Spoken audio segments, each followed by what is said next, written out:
Hello and welcome back to my channel. We have already discussed other types of essays that you can see my other videos. Today we are going to discuss a very important type of essay that is known as advantages and disadvantages essay. Now, as the name suggests, in this they will be asking you to write the benefits and the drawbacks. So this can be of two types. One, it can come as an opinion where they will be asking your opinion, and second as a non-opinion essay. We are going to discuss in detail about both the types of essays today. Okay, so let's see. First thing is, what is advantages and disadvantage essay? So generally a statement will be given to you and they will ask you to comment on advantages and disadvantage of that system. It can be of two types. One, when they will ask you what are the advantages and disadvantage. Second, they will say, do you think the advantages outweigh disadvantage? So can you guys tell me which one is the opinion type and which is a non-opinion type?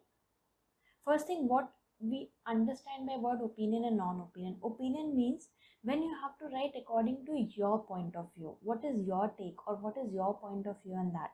Non-opinion means you don't have to give your own opinion. Simply you have to discuss whatever they are asking in this. So if you see the first question, here they are not asking your opinion. Simply they are giving you one question and they are asking what are the advantages and disadvantages. Irrespective whether you feel that as advantage or you feel that as disadvantage, you have to write both. So this is a non-opinion type. So they are not asking your opinion. Simply they are asking you to write both the things.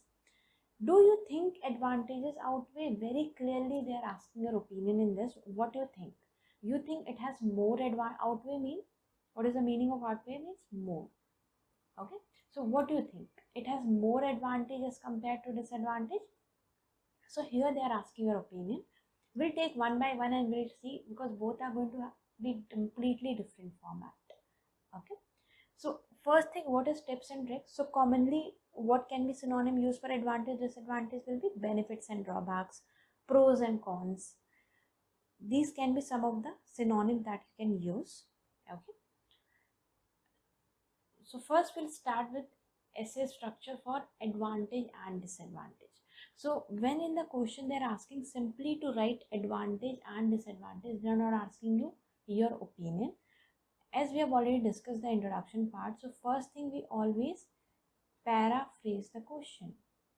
Paraphrasing of question means rephrasing the statement of the question without changing the meaning of it. In later video we are going to see that also, how to do that. Then so far what we are doing, we are writing the opinion statement also, but since here they are not asking your opinion, this is a non-opinion essay, we will simply write outline statement. No thesis or statement will be there. What do you mean by outline statement? Outline statement means what points you are going to discuss in the further essay. So what are your main ideas that you will be discussing in the further essay? In first body paragraph you will be writing advantages. Now a lot of students do mistake over here, they simply give one advantage. But if you see, always in the question they will say what are the advantages of this. So if you give only one benefit or one advantage, that is half done.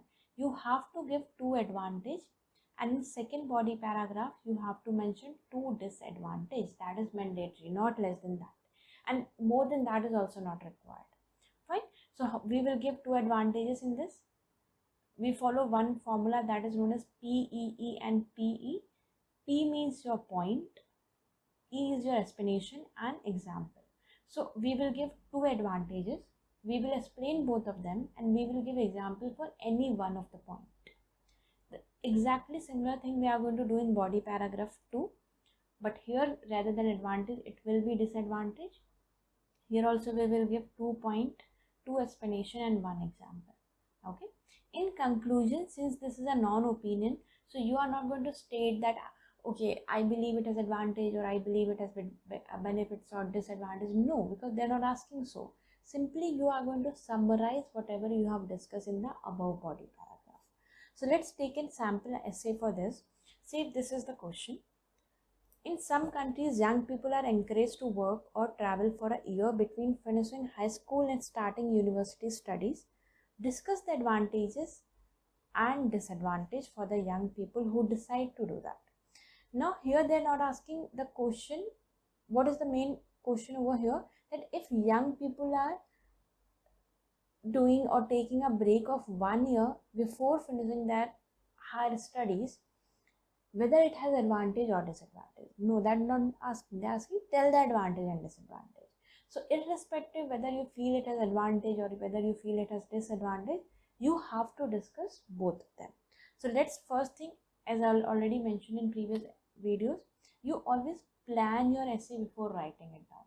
So what point will be there for advantage? Like, since they are working, so they can gain the experience, and or they can save the money which can be utilized for the further study. What can be disadvantage?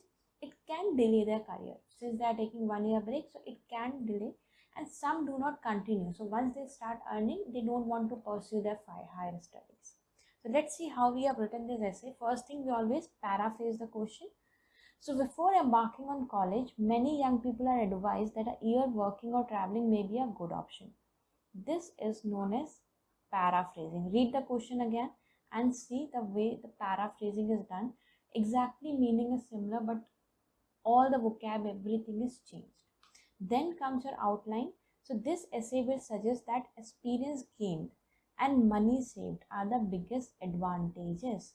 So in first body paragraph, we are going to discuss, but delaying career and reducing motivation to study are primary disadvantage. So this is known as your outline statement. Outline will clearly give an idea that what major points we are going to discuss in the further essay. It's very clear now just by reading your introduction what they can expect in your further essay. The first paragraph is, the main advantage of a gap year are learning more about the world and earning money. For students just finished secondary school, working or traveling for a year will allow them to learn. So here we are saying that they are gaining the experience, they are learning a lot of things, they are seeing what life is outside, because they are studying from their primary school, then the secondary school, so they are continuously in this studying process. This will give them a time to refresh a little bit, to see how the life is outside. Also, third level is very expensive and a lot of students decide to work. So higher studies are definitely very expensive.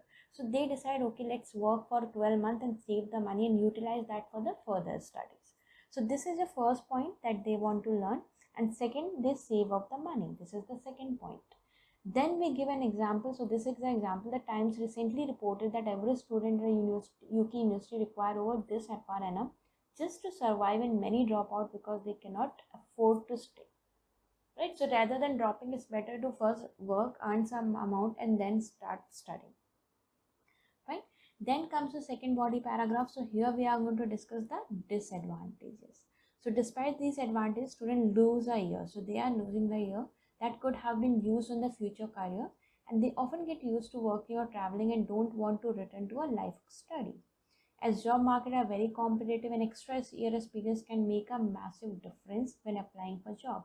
So always when you apply for a job, they ask why this gap is there, and that can make a difference. That will count, like your experience and everything can hamper because of that. Second point is, some decide to bypass university altogether. So they said, okay, now we are not going to study further. We have started earning money, so they are going to bypass and they keep on working and they stop their further studies, right? Example is, a recent survey by British government found that 26% of students who take a gap year never enter the tertiary. So approximately 20, that is a very huge amount. So 26% don't even pursue further studies. Now at last we write the conclusion. So in conclusion, we don't add any new point.